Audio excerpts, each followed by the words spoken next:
ಶ್ರೀ ಮಲಕಾರಿ ಸಿದ್ದೇಶ್ವರ ಜಾತ್ರೆಯ ಆಮಂತ್ರಣ ಪತ್ರಿಕೆ ಬಿಡುಗಡೆಗೊಳಿಸಿದ ಕಮಿಟಿಯ ಸದ್ಭಕ್ತರು ಬೆಳಗಾವಿ ಜಿಲ್ಲೆಯ ರಾಯಭಾಗ ತಾಲೂಕಿನ ಅಲಕನೂರು ಯಲ್ಪಾರಟ್ಟಿ ಬಂಗ್ಲೆ ಹತ್ತಿರ ಇರುವ ಶ್ರೀ ಮಲಕಾರಿ ಸಿದ್ದೇಶ್ವರ 17ನೇ ವರ್ಷದ ಜಾತ್ರೆಯ ಆಮಂತ್ರಣ ಪತ್ರಿಕೆಯನ್ನು ಪೂಜಿಸಿ ಬಿಡುಗಡೆಗೊಳಿಸಿದರು. ಜಾತ್ರೆಯು ದಿನಾಂಕ 28/5/2025ರಂದು ಸಾಯಂಕಾಲ 4 ಗಂಟೆಗೆ ಕರಿ ಕಟ್ಟುವ ಮೂಲಕ ಜಾತ್ರೆಗೆ ಅದ್ದೂರಿಯಾಗಿ ಚಾಲನೆ ನೀಡಲಾಗುವುದು.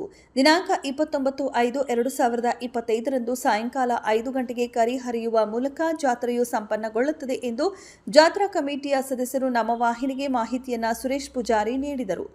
ಜಾತ್ರೆ ನಿಮಿತ್ತವಾಗಿ ಕವಲಗುಡ್ಡದ ಸಿದ್ಧ ಶ್ರೀ ಅಮರೇಶ್ವರ ಮಹಾರಾಜರು ಆಗಮಿಸಲಿದ್ದು, ಜಾತ್ರೆ ಉದ್ಘಾಟಕರಾಗಿ ಕುಡಚಿ ಶಾಸಕ ಮಹೇಂದ್ರ ತಮ್ಮಣ್ಣನವರ್ ವಹಿಸಿಕೊಳ್ಳಲಿದ್ದಾರೆ ಎಂದು ದೇವಸ್ಥಾನದ ಕಾರ್ಯದರ್ಶಿ ಸಿದ್ದರಾಮ್ ಶಿರಗಾಂವೆ ತಿಳಿಸಿದರು. ಈ ಸಮಯದಲ್ಲಿ ಅರ್ಚಕರಾದ ವಸಂತ ಒಡೆಯರ, ಯಲ್ಲಪ್ಪ ಒಡೆಯರ, ಮಾರುತಿ ಒಡೆಯರ, ಮಲಕಾರಿ ಒಡೆಯರ, ಕರಿಯಪ್ಪ ಶಿರಗಾಂವೆ ಮತ್ತು ಮುತ್ತು ಬೆಕ್ಕೇರಿ, ಲಘುಮಣ್ಣ ಚಳ್ಳಿಕೇರಿ, ಕರೆಪ್ಪ ಕರಿಗಾರ, ಪ್ರಕಾಶ್ ಬೆಕ್ಕೇರಿ, ರಾಯಪ್ಪ ಪೂಜಾರಿ, ಶ್ರೀಶೈಲ್ ಸಿರಗಾಂವೆ, ರಾಮಪ್ಪ ಪೂಜಾರಿ ಸೇರಿದಂತೆ ಮಲಕಾರಿ ಸಿದ್ದೇಶ್ವರ ದೇವಸ್ಥಾನದ ಸಕಲ ಸದ್ಭಕ್ತರು ಈ ಸಂದರ್ಭದಲ್ಲಿ ಉಪಸ್ಥಿತರಿದ್ದರು. ಇದೇ ತಿಂಗಳು 28-29 ಕಾರ್ಯಕ್ರಮ ಮಲಕಾರಿ ಸಿದ್ದೇಶ್ವರ ದೇವಸ್ಥಾನ ಕೇರೂರದಿಂದ ಆಗಮಿಸ್ತದ. ಸಂಜೆ 4 ಗಂಟೆಗೆ 28ನೇ ತಾರೀಕು ಸಂಜೆ 4 ಗಂಟೆಗೆ ಕರಿ ಕಟ್ಟಿ 29ನೇ ತಾರೀಕು ಕರಿ ಹರಿದುವ ಜಾತ್ರೆಯನ್ನು ಮುಕ್ತಾಯ ಮಾಡ್ತೀವಿ. ಜಾತ್ರೆ ನಿಮಿತ್ತವಾಗಿ 28ನೇ ತಾರೀಕು ಡೊಳ್ಳಿನ ಸ್ಪರ್ಧೆ ಇಟ್ಕೊಂಡಿದ್ದೀವಿ ರೀ. ಮುಗಿದ ತಕ್ಷಣ ಮರುದಿನ 29ನೇ ತಾರೀಕು ಕುದುರೆ ಷರತ್ತು ಮತ್ತು ಗಾಡಿ ಸರತೆಯನ್ನು ಹಮ್ಮಿಕೊಂಡಿದ್ದೀವಿ. ರಾಜಕೀಯ ಮುಖಂಡರು ಶಾಸಕರು ಬರ್ತಾರೆ. ಮತ್ತು ಯಾರು ಯಾರಿಗಿಲ್ಲ ರೀ, ಶಾಸಕರು ಒಬ್ಬರಿಗೆ ಅಮರೇಶ್ವರ ಕೋಲ್ಗುಡದ ಅಮರೇಶ್ವರ ಮಹಾರಾಜರು ಬರ್ತಾರೆ. ಎಷ್ಟು ಜನ ಬರುವ ನಿರೀಕ್ಷೆ ಇದೆ? ಇಲ್ಲಿ ಒಂದು 5,000-10,000 ಜನ ಕೊಡೋ ನಿರೀಕ್ಷೆ ಐತಿ. ಸುತ್ತಮುತ್ತಲಿಗೆಲ್ಲ ಗ್ರಾಮಸ್ಥರು ಕೊಡ್ತಾರೆ. ತಮ್ಮ ಹೆಸರು? ಸುರೇಶ್ ಪೂಜಾರಿ ಐತೆ. ಜಿಲ್ಲೆಯ ರಾಯಭಾಗ ತಾಲೂಕಿನ ಸುಕ್ಷೇತ್ರ ಕೊತ್ತಲಕೇರಿ ಅಲಕೂರು ಗ್ರಾಮದ ಶ್ರೀ ಮಲಕಾರಿ ಸಿದ್ದೇಶ್ವರ ಜಾತ್ರಾ ಮಹೋತ್ಸವನ ಈ ಸಲ ಹಮ್ಮಿಕೊಳ್ಳಲಾಗಿದೆ.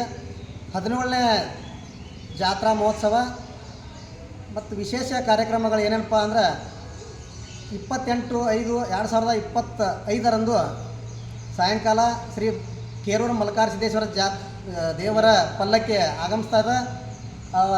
ಮಲಕಾರಿ ಸಿದ್ಧ ಮತ್ತು ಕಮಲಾಪುರ ಯಲ್ಪಾರಟ್ಟಿ ಅರಣ್ಯ ಸಿದ್ದೇಶ್ವರ ಪಲ್ಲಕ್ಕಿಗಳ ಕರಿ ಕಟ್ಟುವ ಕಾರ್ಯಕ್ರಮ ಅದು ಮುಗಿದ ನಂತರ ಅದೇ ದಿವಸ ರಾತ್ರಿ 7 ಗಂಟೆಗೆ ಡೊಳ್ಳು ಬಾರಿಸಿ ನಾಣ್ಯ ಸರಿಸುವ ಸ್ಪರ್ಧೆಯನ್ನು ಹಮ್ಮಿಕೊಳ್ಳಲಾಗಿದೆ. 29/5/2025ರಂದು ಗುರುವಾರ ದಿವಸ ಮುಂಜಾನೆ 7 ಗಂಟೆಗೆ ಜೋಡು ಕುದುರೆಯ ಗಾಡಿ ಸೆರೆಯತ್ತನ್ನು ಹಮ್ಮಿಕೊಳ್ಳಲಾಗಿದೆ. ಜೋಡು ಕುದುರೆ ಗಾಡಿ ಸೆರೆಯತ್ತ ಮುಗಿದ ನಂತರ ಜೋಡು ಎತ್ತಿನ ಗಾಡಿ ಸೆರೆಯತ್ತನ್ನು ಹಮ್ಮಿಕೊಳ್ಳಲಾಗಿದೆ. ಅದೇ ದಿವಸ ಸಾಯಂಕಾಲದವರೆಗೆ ಅನುಭವದ ಡೊಳ್ಳಿನ ಪದಗಳನ್ನು ಹಮ್ಮಿಕೊಳ್ಳಲಾಗಿದೆ.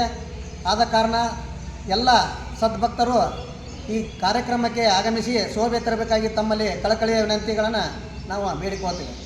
ತಮ್ಮ ಹೆಸರು ಸಿದ್ದರಾಮ್ ಶಿರಗಾಂವೆ ಐತೆ.